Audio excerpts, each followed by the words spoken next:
இந்திய மக்களே உஷார். இந்தியால இந்த விஷயங்கள்லாம் பண்றத நீங்க தவிர்த்துக்கோங்க. தங்கம் வாங்குறத தவிர்த்துக்கோங்க அப்படின்றத பாரத பிரதமரான நரேந்திர மோடிஜி அவர்கள் சொல்லியிருக்கிறாரு. இதற்கான முக்கிய காரணம் என்னன்னா, இஸ்ரேல், ஈரானுக்கு நடுவுல போயிட்டு இருக்க அந்த போர். அந்த பதற்றம் இன்னும் தீரல. இத்தன நாள் கடந்து வந்துட்டோம். அமெரிக்கா பேச்சுவார்த்தை நடத்துனாங்க, இஸ்ரேல் பேச்சுவார்த்தை நடத்துனாங்க, ஈரான் பேச்சுவார்த்தை நடத்துனாங்க.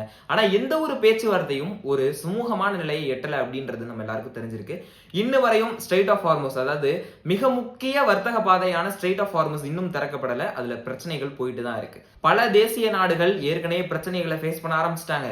பெட்ரோல் விலைலாம் ராக்கெட் வேகத்துல அவங்களுக்குலாம் ஏறிட்டு இருக்கு. அதனால மக்கள் நிறையவே சிரமப்பட்டுட்டு இருக்காங்க அப்படின்றது நம்ம எல்லாருக்கும் தெரிஞ்ச விஷயமா இருக்குது.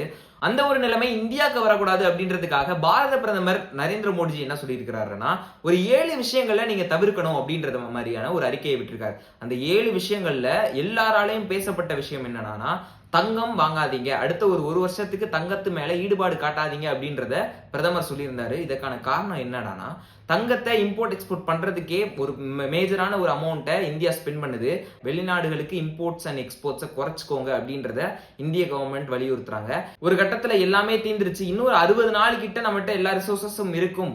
இந்த போர் மறுபடியும் நீடிச்சிச்சு அப்படின்னா அதுக்கான பேக்கப் தேவைப்படும். அந்த பேக்கப் தேவைப்படுறதுக்காக தான் ரிசோர்சஸை சேமிச்சு வைங்க அப்படின்ற விஷயத்த பாரத பிரதமரான நரேந்திர மோடிஜி அவர்கள் சொல்லியிருக்கிறாரு.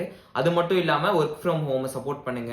நிறைய ஆபீசஸ்ல போயிட்டு வர்றதுக்கே இந்த பெட்ரோல் செலவுகள் அதிகமாகுது. பெட்ரோலை நம்ம அதிகமா யூஸ் பண்றோம் அப்படின்ற காரணத்தினால ஒர்க் ஃப்ரம் ஹோமை என்கரேஜ் பண்ணுங்க அப்படின்றத நிறைய ஆபீசஸ்க்கு சொல்லிட்டாங்க. இந்த போர் காலம் முடிகிற வரையும், இந்த நிலைமைகள் சீராகிற வரையும் நம்மளால ஒரு கரெக்டான லைஃப்பை நம்மளால வாழ முடியும். அடுத்த ஒரு பிரச்சனை வராம நம்மளை பாதுகாத்துக்க முடியும் அப்படின்றதுனால இது எல்லாத்தையும் நம்ம ஃபாலோ பண்ணலாம் அப்படின்றத நான் கேட்டுக்கிறேன். தேங்க்யூ. இந்த வீடியோ உங்களுக்கு இன்ஃபர்மேட்டிவா இருந்தது அப்படின்னா வாய்ஸ் ஆஃப் சுஜித்தை ஒரு சப்ஸ்கிரைப் பண்ணி வச்சுக்கோங்க. தேங்க்யூ.